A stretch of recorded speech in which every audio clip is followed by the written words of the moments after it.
Hello दोस्तों, कैसे हैं आप लोग। चलिए, तो सीपीसी में हम लोग कहाँ थे? एग्जीक्यूशन पे थे। कल आईपीसी का वो मैंने अपलोड कर दिया। अगर आपने देखा हो तो बताइएगा कैसा लगा। ना देखा हो तो ज़रूर देखिएगा, ठीक है। वैसे तो मैंने 15,000 सब्सक्राइबर्स पे वो सोचा था, लेकिन क्योंकि लोगों के एग्ज़ाम है अभी, तो मैंने सोचा फिर ऐसी मेरे मेहनत का फ़ायदा ही क्या, जिससे सही टाइम पे ना मिल सके। सब्सक्राइबर्स तो होने हो ही जाएंगे कभी ना कभी तो। हम्म सीपीसी में क्या पढ़ रहे थे हम लोग? एग्जीक्यूशन। ठीक है। एग्जीक्यूशन में क्या है, दो तीन चीज़ें हम लोगों ने इसमें देख ली हैं। क्या क्या? कि कैसे, मतलब कौन सी कोर्ट हो करेगी, है जिसकी जुडिक्शन में होगी। अगर किसी और जुडिक्शन प्रॉपर्टी तो उसको ट्रांसफ़र कैसे होगा। वो क्या क्या क्वेश्चन डिसाइड कर सकती है एग्जीक्यूटिंग कोर्ट। ये सब हम लोग देख चुके हैं, ठीक है। अब हम लोग आते हैं मोड ऑफ एग्जीक्यूशन, कि एग्जीक्यूशन एक्चुअली में प्रोसीजर ऑफ एग्जीक्यूशन, कि वो कैसे होगा, ठीक है। कोई भी हेडिंग लिख लो आप, मोड ऑफ एग्जीक्यूशन, ठीक है। कि कैसे होगा एग्जीक्यूशन, एक्चुअली में किस किस तरीके से एग्जीक्यूशन हो सकता है, ठीक है। इसके लिए सबसे पहले हमारे पास दिया हो सेक्शन 51, जो कि ये बताता है कि एग्जीक्यूशन किस किस तरीके से हो सकता है, ठीक है। पढ़िए सेक्शन 51।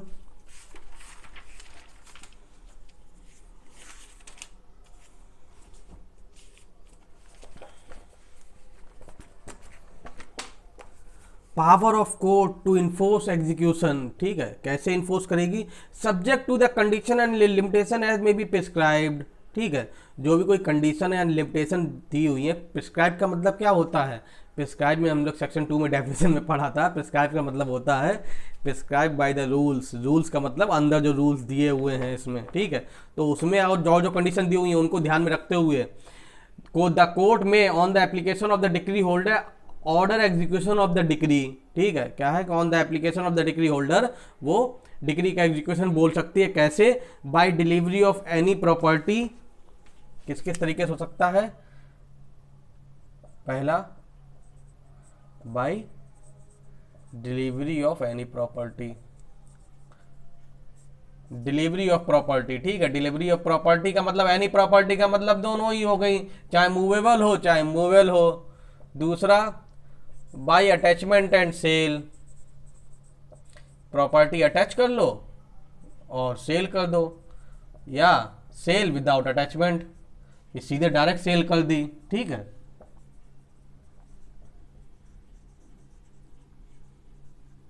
और बाय अरेस्ट एंड डिटेंशन।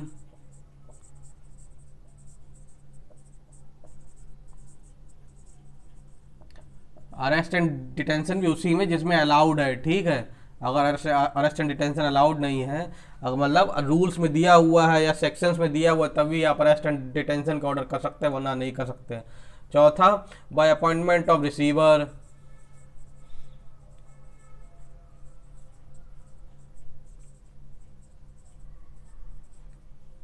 और आखिरी, बाय एनी अदर मैनर।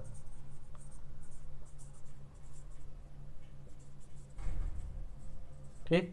क्या है भैया कि एग्जीक्यूशन जो होगा वो एक्चुअली में होगा कैसे? कैसे एग्जीक्यूशन होगा?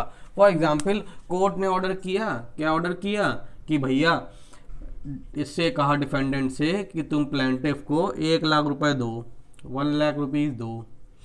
कैसे देगा? ठीक है। कैसे देगा ये? तो भैया इसके लिए क्या करेंगे, कोर्ट क्या कहेगा कि पहले तो ऐसे ही इससे कहेगा दो, अगर वो नहीं देता है तो क्या करेगा, तो कोर्ट अरेस्ट एंड डिटेंशन करेगा कि इसे अरेस्ट कर लो, ठीक, जब तक ये पैसा नहीं दे रहा है, या जितनी टाइम लिमिट है अरेस्ट करके रखने की उतने दिन के लिए इसे अरेस्ट कर लो। भैया आदमी जानता है कि यार पैसा तो मैं देना ही पड़ेगा, क्यों फालतू में जेल में पड़े हो, पैसा दो, हटो यार, निकलो, ठीक है। या कुछ ऐसा हुआ कि कोई मूवेबल प्रॉपर्टी है कि भैया डिस्प्यूट था एक मोटरसाइकिल को लेके, एक मोटरसाइकिल को लेके डिस्प्यूट था। अब कोर्ट ने ऑर्डर पास कर दिया, कैसी मोटरसाइकिल बन रही है यार,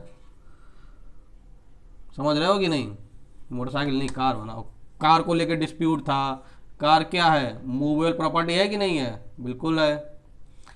तो मूवेबल प्रॉपर्टी को लेके डिस्प्यूट था कि भैया ये कार जो है इन्हें डिलीवरी दे दो, अब ये नहीं दे रहा है, तो क्या करेगा? या तो कोर्ट इसको अटैच कर लेगी, ठीक वो, हाँ अटैच कर लेगी, इसको अटैच करके इसको दे देगी, ठीक है, अटैच करके किसको दे देगी, इसका पोजीशन ट्रांसफर कर देगी, डिलीवरी कर देगी, डिलीवरी डिलीवरी कर देगी। तो ये सारे मोड्स हैं। जैसी जैसी डिग्री पास होगी ना, जिस हिसाब से डिग्री पास होगी, मान लो मूवेबल प्रॉपर्टी है तो कैसे एग्जीक्यूशन होगा उसका, delivery of any, delivery of property करके उसकी डिलीवरी करके, अगर इमूवेबल है तो उसकी भी डिलीवरी करके हो सकता है कि नहीं, कि भैया मकान है उसका जो कंट्रोल लेके, उसका पोजीशन लेके उसे चाबी थमा दो, ये लो भैया अब तुम्हारा हुआ ये मकान, है कि नहीं। और अगर मान लो कि मनी से रिलेटेड है या कोई ऐसी चीज़ है वो नहीं मान रहा, तो फिर कैसे होगा, अटैचमेंट और सेल, समझे। मान लो 1 लाख रुपए देना है इसको, अब इसके पास 1 लाख रुपए तो है नहीं, मकान है, तो क्या करेंगे, मकान उसका अटैच कर लेंगे, उसको बेच के, या उस मकान का कोई पोर्शन बेच के, मान लो कि मकान बहुत बड़ा है उसमें थोड़ा बेच के भी इसका मतलब डिक्री जो वो सेटिस्फाई हो सकती है, तो उसका मकान बेच के थोड़ा सा पोर्शन बेच के उसका पैसा दे दिया जाएगा। अब मान लो उसके पास कोई चीज़ नहीं, वो पैसा देने को तैयार नहीं है, या जो चीज़ है वो देने को तैयार नहीं, तो क्या करेंगे, उसे अरेस्ट कर लेंगे, है कि नहीं। तब तो देगा कि तब भी नहीं देगा। या किसी और तरीके से हो सकती है, जैसे अपॉइंटमेंट ऑफ रिसीवर। रिसीवर का क्या काम होता है, मान लो कोई एग्रीकल्चर लैंड है या कोई भी ऐसी चीज़ है जिसमें रेवेन्यू आ रहा है उससे, ठीक है, तो उस रेवेन्यू से भी काम हो सकता है, तो एक रिसीवर अपॉइंट कर दिया जाएगा। रिसीवर क्या करेगा, जिस चीज़ से रेवेन्यू आ रहा है, मान लो कोई बिल्डिंग है, कोई लैंड है, उससे जिससे रेवेन्यू आ रहा है उसका कंट्रोल अपने हाथ में ले लेगा, कि जो भी कुछ इससे लैंड रेवेन्यू आ रहा है वो हम लेके, रिसीवर लेके फिर वो कोर्ट में देगा जाके, समझे कि नहीं। तो अपॉइंटमेंट ऑफ रिसीवर से हो सकता है, तो उससे भी हो जाएगा। या एनी अदर मैनर, कोई ऐसा तो है नहीं, अब जैसा जैसी डिग्री होगी उसी हिसाब से होगा, डिग्री जैसे सेटिस्फाई हो सकती है वैसे करनी है, समझे कि नहीं। क्योंकि बेचारा वो इतना लंबा केस लड़ा है। अब जजमेंट जब उसके उसके फेवर में जब डिग्री आई है, तो डिग्री होल्डर को जो अब मज़ा जो उसे मिलना चाहिए वो तो मिले, है कि नहीं। चलो बात समझ में आ रही। अब ये क्या है, प्रोविजो बोलता है provided that where the decree for the payment of money, अगर डिक्री पेमेंट ऑफ मनी से रिलेटेड है, execution by the detention prisoner shall not be order, अगर कोई मनी से रिलेटेड डिक्री है तो कोर्ट ये प्रोविजो बोलता है कि उसका एग्जीक्यूशन उसे अरेस्ट करके नहीं करवाएंगे, अनलेस एंड अनटिल उसके पार्ट पे ऐसा ना हो रहा हो कि वो ये है कि वो वहाँ से भागने वाला हो, है कि नहीं, या प्रॉपर्टी बेच के जाने वाला हो, या वो विलफुली जो है वो अवॉइड कर रहा हो उसका एग्जीक्यूशन, है कि नहीं, ऐसे कोई काम नहीं कर रहा है। तो अगर एग्जीक्यूशन, अगर उसमें एग्जीक्यूशन ऑफ डिक्री जो है वो मनी से रिलेटेड है, तो उसे जनरली अरेस्ट नहीं करेंगे, अनलेस एंड अनटिल उसके पार्ट पे डिक्री वो जजमेंट डेप्टर के पार्ट पे ऐसा कोई काम ना हो रहा हो, समझे कि नहीं। अब मान लो उसके खिलाफ इसके खिलाफ पैसा हुआ है डिग्री पास कि तुम्हें 1 लाख रुपए देना है या 10 लाख रुपए देना है, कितना देना है, 10 लाख रुपए देना है।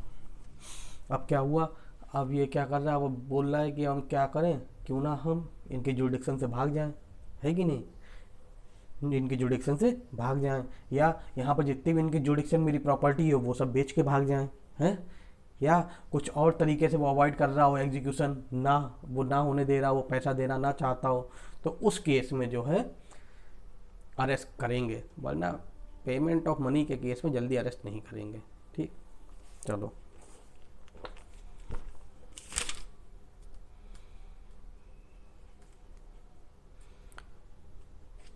ये 54 तक हो गया था अब तक का है, 51 ही रह गया था, 50 प्रोसीजर इन एग्जीक्यूशन में 51 हो गया, और 51 से ही रिलेटेड अब इन्हीं को अंदर डिटेल में दिया गया हुआ है, ठीक है। अब बाय डिलीवरी ऑफ प्रॉपर्टी को रिलेटेड है, इसमें ऑर्डर 21 का रूल 31 मूवेबल प्रॉपर्टी से रिलेटेड है, और 31 मूवेबल से है, और रूल 34 और 35 किससे है, इमूवेबल से है। अगर इमूवेबल प्रॉपर्टी होगी तो कैसे उसका एग्जीक्यूशन होगा। चलो अभी हम लोग पढ़ लेंगे, ठीक है। अटैचमेंट एंड सेल तो इसी में दिया हुआ है आगे वाले सेक्शंस। चलो अरेस्ट एंड डिटेंशन पहले देखते हैं, 56 से 59, 56 से 59 और ऑर्डर 21 से रूल 36 से 40। ठीक है, पहली बात तो इसमें ऑर्डर 21 में हमें जाने की जरूरत नहीं पड़ेगी। बाय अरेस्ट एंड डिटेंशन 56 से 59 में हम लोग इसको अभी पढ़ेंगे। ठीक है, ये ऑर्डर 40 में दिया हुआ है। एनी अदर मैनर का तो कोई बात ही नहीं। चलो, तो सबसे पहले अगला सेक्शन आता है 56, इसको पढ़ेंगे, फिर अटैचमेंट पढ़ेंगे, फिर डिलीवरी ऑफ एनी प्रॉपर्टी भी देख लेंगे। ठीक है, चलो क्या बोलता है अभी अरेस्ट एंड डिटेंशन कि 56 ये बोलता है कि भैया जैसे ही डिक्री पास होगी है, फिर वो किसी भी टाइम जजमेंट डेप्टर उसे किसी भी टाइम किसी भी घंटे अरेस्ट किया जा सकता है। ठीक, अगर वो एग्जीक्यूशन ऑफ डिक्री के लिए नहीं मानता है तो क्या है, किसी भी टाइम किसी भी घंटे अरेस्ट किया जा सकता है। पढ़ो सेक्शन 55 है, सॉरी 55 से 59। ठीक है, 56 से ये दिया है कि वुमेन कब वुमेन को अगर एग्जीक्यूशन ऑफ मनी डिक्री है, ठीक है, execution of decree related to money है, तो फिर वुमेन को अरेस्ट नहीं किया जाएगा। ये सेक्शन 56 में दिया हुआ है, हम लोग को 55 में दिया हुआ है अरेस्ट। ठीक है, अरेस्ट एंड डिटेंशन बिल्कुल सिमिलर है, उसी तरह सेक्शन 46 एंड 47 ऑफ CRPC। ठीक है, चलो अरेस्ट एंड डिटेंशन में सबसे पहले जो है वो a judgment debtor may be arrested in execution of a decree at any hour और on any day and shall as soon as practical be brought before the court, and his detention may be in a civil prison of the district in which the court ordering the detention is situated, or where such civil prison does not afford suitable accommodation in any other place which the state government may appoint the detention of the person ordered by the court of such district to be detained। क्या है इसमें, दो तीन चीज़ों पर line कर लीजिए। क्या है, एट एनी टाइम और on any day and as soon as practicable be brought before the court. ठीक, और एक बात, his detention may be in civil prison. Civil prison क्या होता है, सिविल प्रिजन कुछ नहीं होता है भाई, होता है तुम्हारी डिस्ट्रिक्ट जेल ही होती है, लेकिन उसकी बात ये होती है सिविल प्रिजन तब बोलते हैं हम लोग कि एक तो उसे किसी क्रिमिनल एक्ट नहीं सिविल एक्ट में अंदर किया जाए। सिविल प्रिजन उसे कब बोलेंगे, किसी को सिविल प्रिजन में कि क्रिमिनल प्रिजन में कब बोला जाएगा, ऐसा नहीं रहता तो वो जेल में ही है, समझे कि नहीं। लेकिन जो अंडर ट्रायल प्रिजनर्स होते हैं उनके साथ नहीं रहता, ठीक है, अलग रहता है। ठीक, रहेगा जेल में ही, अंडर ट्रायल प्रिजनर्स उनके साथ नहीं रहेगा। और दूसरी बात, ये एग्जीक्यूशन ऑफ डिक्री में अरेस्ट किया जा रहा है, सिविल केस में अरेस्ट किया जा रहा है, कोई क्रिमिनल केस में नहीं।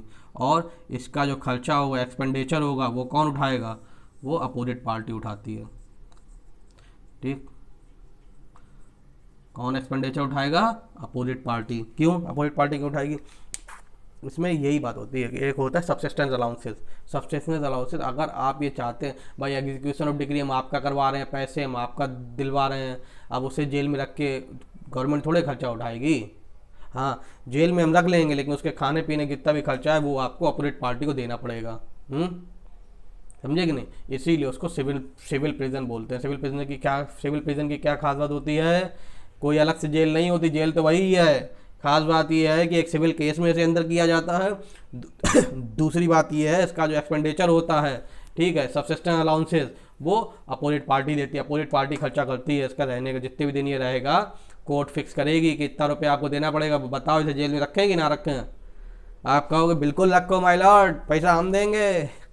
नहीं, मेरा पैसा नहीं दे रहा इतने सालों से, ये बिल्कुल रखो जेल में। अब आदमी क्या होता है, आदमी सोचता है कि हमें तो पैसा देना ही है, जेल में रहने दिए थोड़े होगा कि उसकी लायबिलिटी खत्म हो जाएगी, पैसा तो तब भी देना पड़ेगा। मान लो 1 लाख रुपए कोर्ट ने मेरे ऊपर ऑर्डर पास डिक्री पास की है मेरे अगेंस्ट कि हमें 1 लाख रुपए देना है भी आपको, ठीक है। अब हम नहीं दे रहे हैं, अब आपने अरेस्ट के लिए कोर्ट से ऑर्डर लिया है, ठीक, अब कोर्ट ने ऑर्डर कर दिया, लेकिन कोर्ट ये कहेगी हाँ भाई, आपसे कहेगी कि भाई 5,000 रुपये खर्चा आ रहा है इसका जेल में रखने का, दोगे तब इससे अंदर करें। आप कहेंगे बिल्कुल देंगे माय लॉर्ड, आप अंदर रखिए, समझेंगे। फिर हम अंदर रहेंगे तो हम ये सोचेंगे कि फालतू में हम जेल काट रहे हैं, है कि नहीं, पैसा तो हमें देना ही पड़ेगा। ये तो है नहीं कि हम जेल काट के हमें पैसा, ज़्यादा दिन नहीं, मैक्सिमम 3 ही महीने कोई रख सकता है इसमें, लेकिन 3 महीने भी क्यों रहे हम, ऐसा तो है नहीं 1 लाख रुपए में देना नहीं पड़ेगा, देना तो हमें तब भी पड़ेगा। तो फालतू में 3 महीने जेल में रह रहे तो आदमी दे देता है फिर पैसा, ठीक। या कोर्ट का कोई ऑर्डर नहीं मान रहे, अब मान लो कोर्ट ने ऑर्डर पास किया स्टेटस क्यों बना के रखना बिल्डिंग का, हमने मान लो कोई भी लैंड को लेके स्टेटस क्यों बना के रहना, स्टेटस क्यों का मतलब जैसा तैस बिल्कुल वैसा ही रहे, कुछ छेड़छाड़ मत करना उसमें। हम वहाँ पर दीवारें खड़ी करने लगे, अब अपोजिट पार्टी ड्रामा करेगी, अपोजिट पार्टी ड्रामा करेगी तो कोर्ट कहेगी क्यों हमने स्टेटस क्यों का ऑर्डर रहा, तुम माना क्यों नहीं, फिर चलो तुम भी अंदर चलो, तुम सिविल प्रिजन में जाओगे। अब तो ऐसे केसेस में सिविल प्रिजन में भेज देते हैं। इसमें प्रोविजो भी है, हम लोग कौन सा देख रहे हैं, सेक्शन 55, ये 5 लिखा हुआ है सेक्शन, ये रहा, ठीक है। 55 क्या है, manner of arrest.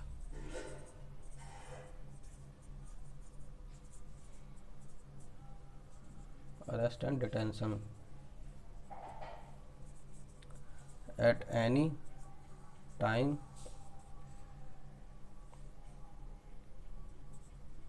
Any hour, detention in civil prison,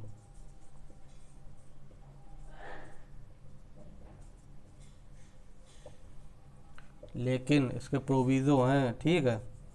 proviso क्या बोलता है कि आफ्टर सनसेट बिफोर सनराइज, कोई भी जजमेंट डेप्टर को अरेस्ट करने के लिए उसके घर में आफ्टर सनसेट और बिफोर सनराइज नहीं जाएगा कोई, बस शाम होने के बाद और दिन होने से पहले कोई। सिविल प्रिजन में डालना है उसके लिए थोड़े रात में तुम धड़पकड़ कर रहे हो जाके, रात में थोड़ा वो माना जाता है कि आप मिसयूज़ हो सकता है तुम्हारी पावर्स का, समझे कि नहीं, आप अपनी पावर्स का मिसयूज़ कर सकते हैं, इसलिए जो है रात में। बताइए कौन से केस में बोला गया था, कौन से केस में बोला गया था कि वुमेन्स को जो है after sunset before sunrise arrest नहीं कर सकते, बहुत लीडिंग केस है, जिसे ना मालूम हो उसके लिए बता रहा हूँ, और जिसे मालूम हो उसके शाबाश। Christian community council, Christian women community council, Christian women community council versus state of Maharashtra. इसमें ये बोला गया था कि किसी औरत को after sunset before sunrise arrest नहीं किया जाएगा unless and until judicial magistrate first class के आपके पास रिटन ऑर्डर नहीं है तो, ठीक। इसका दूसरा प्रोविज़ो ये बोलता है कि क्या नहीं किया जाएगा, गेट तोड़ा ताड़ी नहीं की जाएगी, समझे। उसे अरेस्ट करने के लिए गेट तोड़ा ताड़ी नहीं की जाएगी कि गेट तोड़ के अंदर घुस रहे हैं, समझे कि नहीं। उसके बाद में लेकिन अगर आप अंदर घुस गए हैं, वहाँ पर अगर वो अंदर कहीं बंद है, कोई कमरे वमरे में है, तो फिर उसे अंदर वाला गेट तोड़ देना, ठीक। ये बोला जाता है। अगला प्रोविज़ो है, आगे पीछे होंगे ये तो देखने पड़ेंगे, कि अगर आपको ऐसा लगता है किसी ड्वेलिंग हाउस में आप घुस रहे हैं, उसमें पर्दा नसी वुमेन हो सकती है, ऐसी वुमेन जो पब्लिक प्लेस पे नहीं आती हैं, समझे कि नहीं, घूंघट ढूंघट करने वाली या बुर्का पहनने वाली ऐसी औरतें, समझे कि नहीं, जो जॉब वॉब नहीं करती हैं, घर पे ही रहती हैं। अगर आपको ऐसा लगता है कि पर्दा नसी वुमेन है, वैसे भी पर्दा नसी वुमेन ना हो, वैसे भी अगर किसी ऐसे घर में आप ड्वेलिंग हाउस में अगर छापामारी कर रहे हैं, किसी को अरेस्ट करने जा रहे हैं, चाहे सिविल हो चाहे क्रिमिनल हो, फिर भी अगर कोई आपको लगता है कि अंदर लेडीज़ हैं, तो पहले उन्हें बोला जाता है कि वो कंफर्टेबल हो जाएं, समझे कि नहीं, तो उसके बाद ये लोग अंदर घुसे। चलो पढ़े प्रोविज़ो कितने हैं। Provided that the purpose of making arrest under this section, no dwelling house shall be entered after sunset before sunrise, ठीक। Provided strictly that no outer door of a dwelling house shall be broken open unless such dwelling house in the occupancy of the judgment debtor and he refused or in any way prevent across thereto, but when the officer authorized to make arrest has duly gained access to any dwelling house, he may break open the door of any room in which he has reason to believe the judgment debtor is to be found, समझे कि अगर वो अंदर घुस चुका है घर में, फिर उसे लगता है किसी कमरे के अंदर ही है, तो कमरे के गेट तोड़ दो। Provided thirdly that is the actual, अगर वुमेन के उसमें है तो फिर वही बात वुमेन वाली बात,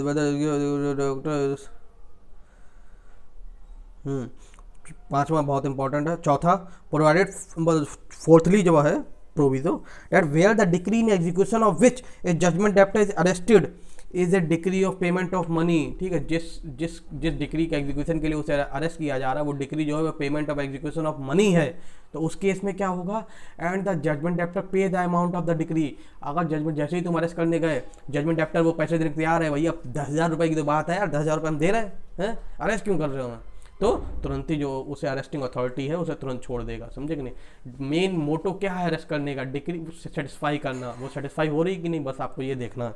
अगर सेटिस्फाई हो रही है, सेटिस्फाई कैसे होगी, पैसा भर दो सेटिस्फाई हो जाएगी, है कि नहीं। चलो, किसको देगा इसमें, क्वेश्चन ये बनता है दो तरीके से, ठीक है। अगर दो टाइम से इसमें होता है, मान लो अरेस्ट होते समय जो अरेस्टिंग अथॉरिटी हमें आई है, जो हमें अरेस्ट करने आया, उसे हम पैसे दे दें तो वो हमें छोड़ देगा, ठीक है। अगर हम जेल में हैं, सिविल प्रिजन में हैं, तो जो वहाँ पर जो अथॉरिटी होगी उसको अगर हम दे दें तो हमें छोड़ दिया जाएगा, ठीक है। कोर्ट बस ये चाहती है कि डिक्री सेटिस्फाई हो, जैसे भी हो सके, समझे। डिक्री यहाँ पर अगर मनी डिक्री है, पैसा दे रहा है, बात खत्म, अचार डालो उसे सिविल प्रिजन में रख के। हाँ, इसमें ये दिया हुआ है, अगर कोई भी, अगर स्टेट गवर्नमेंट को ऐसा लगता है किसी आदमी को अरेस्ट करने पे पब्लिक इनकन्वीनियंस हो सकता है या डेंजर हो सकता है, लोग भड़क सकते हैं, तो उनको अरेस्ट करने का अलग प्रोसीजर ये बता सकते हैं, ठीक।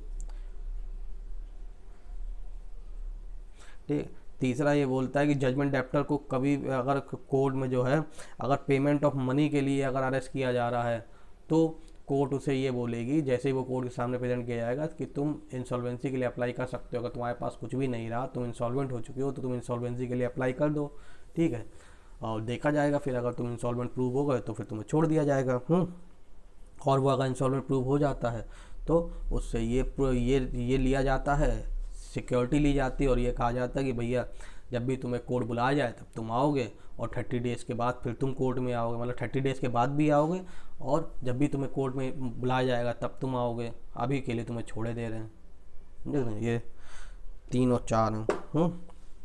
क्या है इंसॉल्वेंट, क्या होता है, जब वो इंसॉल्वेंटी है, कुछ है ही नहीं उसके पास, तो तुम पैसा कहाँ से ले लोगे उससे, हैं, समझे कि नहीं। आप अरेस्ट क्यों कर रहे हो उसे। अगर दूसरा ऑप्शन आपको, मान लो मेरे पास मकान, मान लो मैं हूँ, मेरे पास कुछ नहीं है, मान लो, वैसे मेरे पास कुछ नहीं है, मान लो मेरे पास कुछ नहीं है, अब क्या हुआ, अब वो मुझे अरेस्ट करना चाहता है, अब वो पैसा मुझे चाहिए है, मेरे अगेंस्ट में एग्जीक्यूशन डिग्री पास हुई है, अब वो 1 लाख रुपये उन्हें हमसे चाहिए। अब वो हमें क्या कर सकते हैं, अगर मेरे पास प्रॉपर्टी होती तो वो प्रॉपर्टी बेच के उसको पैसा देते। मेरे पास प्रॉपर्टी था ही नहीं, अब हमें अरेस्ट किए ले रहे। अब हमें अरेस्ट करने से क्या होगा, 3 महीने अगर हमें रख भी लोगे तो 3 महीने बाद क्या हम पैसा दे देंगे, तब भी नहीं दे पाएंगे, कहाँ से मेरे पास आएगा। तो कोर्ट कहेगा तुम इंसॉल्वेंट के लिए अप्लाई कर दो कि तुम्हारे पास कुछ भी नहीं, वो बस सिक्योरिटी तुम्हें देनी पड़ेगी। सिक्योरिटी कैसी, कि कोई ऐसा तुम्हारा जान पहचान वाला कोई सिक्योरिटी भर दे कि भैया हाँ ये इंसॉल्वेंट ही हैं, समझे नहीं, सिक्योरिटी तुम्हें देनी पड़ेगी। ऐसा ना हो तुम आँखों में धूल झोंक के भाग जाओ। ठीक है, पढ़ लेना है 4 और 5, 3 और 4, ठीक है। अब ये बताता है, कहाँ गया,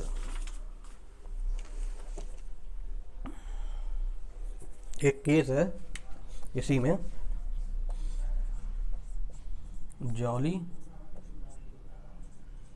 George Varghese versus bank of Cochin. इसमें क्या हुआ था, इसमें सुप्रीम कोर्ट ने बोला था देखो मेन मोटो हमारा अरेस्ट करने का ये है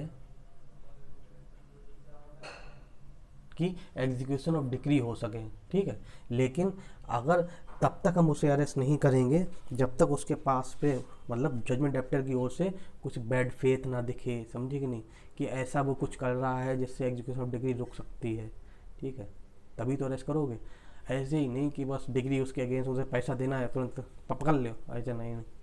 अगर पहले उसे चांस तो दो भाई कि वो पैसा भरे या डिग्री को एग्जीक्यूट करवा सके, नहीं, बस यही बात बोली गई थी। George Varghese versus state bank of Cochin.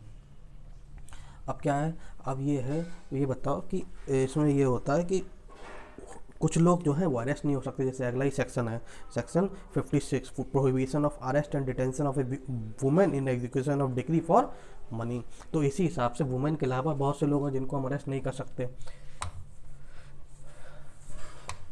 सबसे पहला ये हेडिंग हो गई हमारी मोड ऑफ एग्जीक्यूशन, ये इंपॉर्टेंट है मेंस के लिए, ठीक है। और केवल सेक्शन लिखने से भी आपका काम चल जाएगा, ऑर्डर में ना भी जाओगे तो भी कोई दिक्कत नहीं, लेकिन थोड़ा बहुत ऑर्डर के बारे में बता देंगे। जैसे यही लिख देंगे कि ये तो वो है 36 से 40 तक है, 37 से 40 तक है, अभी देख लूँगा, ठीक है।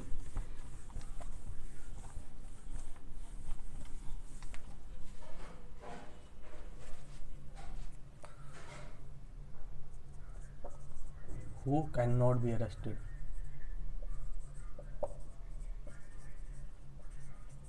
कौन अरेस्ट नहीं हो सकता भैया? सबसे पहले सेक्शन 56 ये बोलता है women can not be arrested in execution of decree related to money. Women can not be arrested related to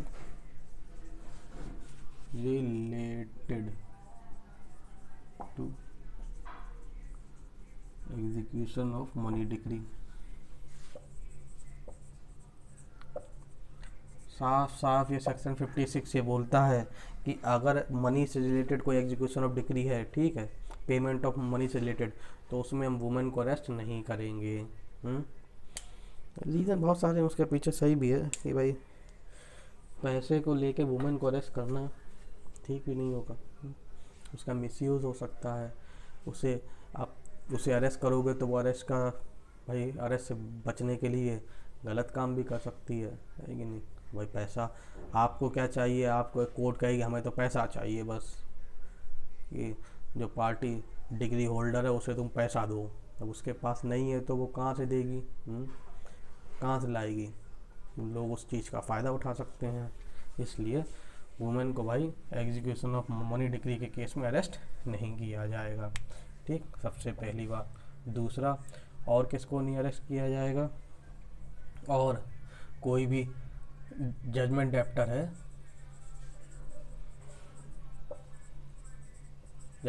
है जिसके ऊपर जो एग्जीक्यूशन डिग्री जो है, डिग्री ऑफ मनी है, उसका अमाउंट 2000 से कम है, 2000 से less than 2000 rupees, less than 2000 rupees, ठीक है।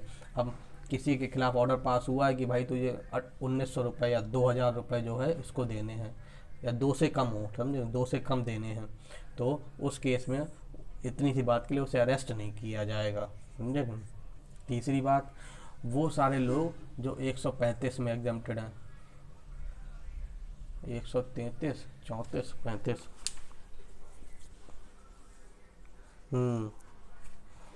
135 में एग्जम्प्टेड, ये वाली बात कहाँ दी हुई है, ये सेक्शन 58 अगला सेक्शन में दी हुई है, ठीक है, 58 के 1A में दिया हुआ है, 1A में, ठीक।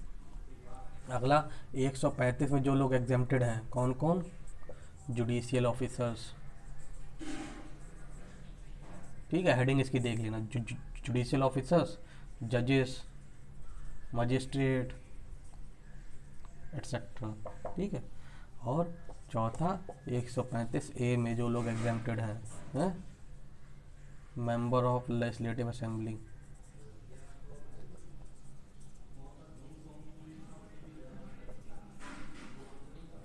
इतने लोगों को अरेस्ट नहीं कर सकते हम, और कोई रह गया बस। ये लोग हैं जिनको एग्जीक्यूशन के टाइम पे हम या तो कोई ना कोई इनके लिए रीजनेबल ग्राउंड रहा, या तो वो मनी से रिलेटेड है इसलिए उनको अरेस्ट नहीं कर सकते, या कोई और रीज़न है, ठीक। तो ये 4 लोग अरेस्ट नहीं हो सकते। अब क्या है, अब सेक्शन 58, सेक्शन 58 क्या बोलता है, सेक्शन 58 बोलता है कि डिटेंशन एंड रिलीज, कि कब उन्हें डिटेन किया जाएगा और कब उन्हें छोड़ा जाएगा, कितने दिन के लिए उन्हें डिटेन किया जाएगा और कब उन्हें छोड़ा जाएगा। Every person detain in civil prison execution of decree shall be so detained, कितने दिन के लिए, 58 टाइम पीरियड बताता है कि कब उन्हें कितने टाइम के लिए डिटेंशन किया जाएगा और कब उन्हें छोड़ा जाएगा। दोनों ही चीज़ें बताता है। सबसे पहले अगर 2000 से 5000 तक की अमाउंट है, ठीक है, अगर 2000 से 5000 तक का अमाउंट है तो नॉट मोर देन 3 मंथ।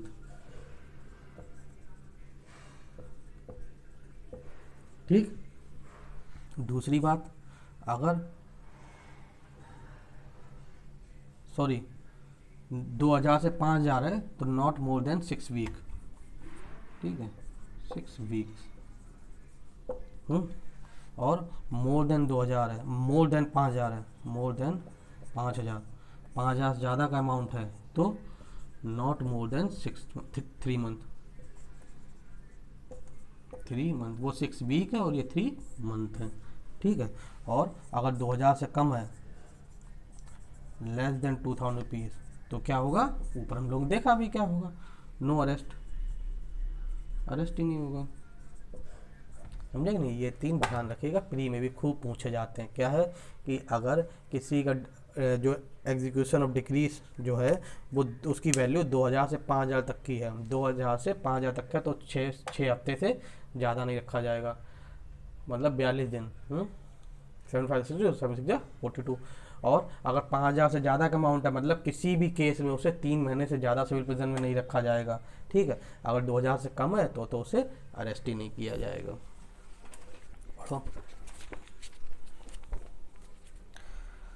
पढ़ लेना। ठीक है। प्रोवाइडेड डेट, प्रोविजो देखते हैं इसका क्या है। Provided that shall be release. अब रिलीज कब किया जाएगा, रिलीज कब किया जाएगा उसे, ये दोनों चीजें लिख लें।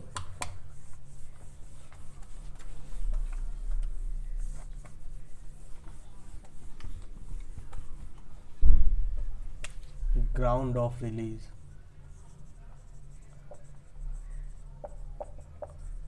ये प्री का वो मेंस का आंसर है दोस्त। ठीक है। कब उसे छोड़ा जा सकता है, 58 का प्रोविजो ये बात बताता है कि कब उसे छोड़ सकते हैं। ठीक है। कब छोड़ सकते हैं कि अगर पेमेंट ऑफ मनी कर दिया उसने, अगर पेमेंट ऑफ मनी से था उसने पे कर दिया। ठीक। दूसरा, डिक्री सेटिस्फाइड, डिक्री जो है वो सेटिस्फाई होगी किसी भी तरीके से। ठीक है। अब मान लो उसे अरेस्ट कर लिया, डिक्री सेटिस्फाई, कॉल आ गई थी किसी की, बहुत ओकेजनली ऐसा होता है कि मैं फ़ोन एयरप्लेन मोड पर डालना भूल जाता हूँ। डिक्री सेटिस्फाई हो गई तो फिर हो जाएगा। मान लो जिसको अरेस्ट कर लिया गया वो तो अब तो ये थोड़ा चाहता है कि हम जेल में, उसने कहा देखो पैसे तो मेरे पास नहीं है लेकिन वो वाला मेरा मकान है या मेरी कार है वो तुम इन्हें जब तक के लिए दे दो। ठीक है। या कार ही हम इन्हें दिए दे रहे, कुछ भी वो कंप्रोमाइज़ कर ले। अगर कोर्ट एग्री हो गई, पार्टी एग्री हो गई तो डिग्री सेटिस्फाई हो गई, है कि नहीं। या on request of decree holder, जिसके कहने पे उसे अरेस्ट किया गया है, डिक्री होल्डर ही तो होगा, और उसी के कहने पे अगर वो रिक्वेस्ट करता है कोर्ट से कि हाँ इसे छोड़ दिया जाए तो इसे छोड़ दिया जाएगा। और कुछ है,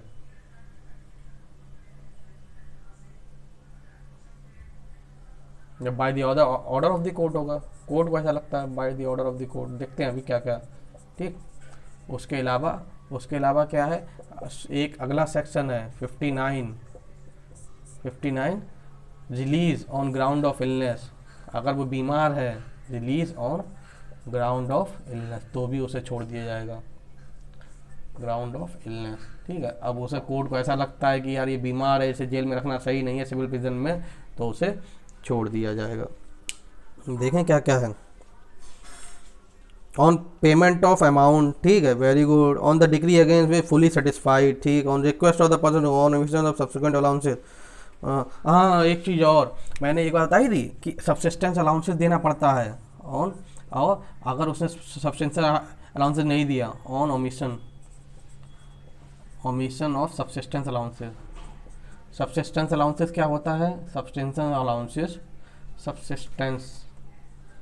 अलाउंसेस होता है वो पैसा जो डिक्री होल्डर देता है, सबमिट करता है जजमेंट डेप्टर को सिविल प्रिजन में रखने के लिए। ठीक है। मैंने सिविल प्रिजन में क्या होता है कि कोर्ट ने कहा कि भैया, कोर्ट ने कहा कि डिक्री होल्डर से, इससे कि अगर तुम जजमेंट डेप्टर को जेल में रखना चाहते हो, सिविल प्रिजन में रखना चाहते हो, तो 5,000 रुपये खर्चा आ रहा है, ठीक है, उसके खाने पीने का, रहने का, वो तुम्हें पे करना पड़ेगा।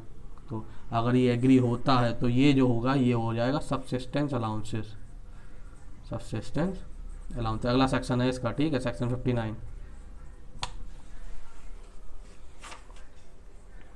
57 है यार, तो छूट कैसे गया, सॉरी 56 57 है, ठीक है, 57।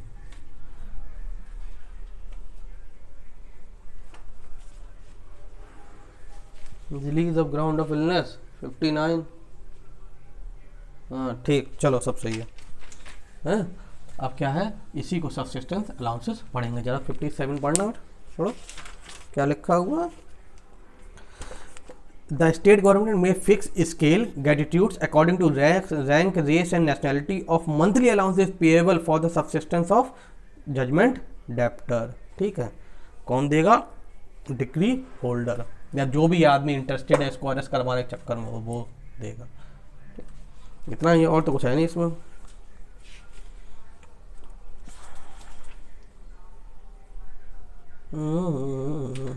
और कुछ नहीं है, ठीक है, बस इतना ही है। चलो, इसके अलावा ये कहाँ था, arrest and detention, arrest and detention हम लोगों ने पढ़ा अभी, जो कि आपका 2 जगह दिया हुआ है। सबसे पहले तो यही 55 से 59 तक, और दूसरा रूल ऑर्डर 21 का रूल 37 से 40 तक, ठीक है। दोनों सेम ही चीज़ें दी हुई हैं, एक बार देख लेना, बस इसका नाम डाल देना, जिससे एग्जामिनर को ऐसा लगे कि हाँ हमें रूल्स में भी मालूम है कहाँ पे दिया हुआ है, ठीक है। चलिए, थैंक यू।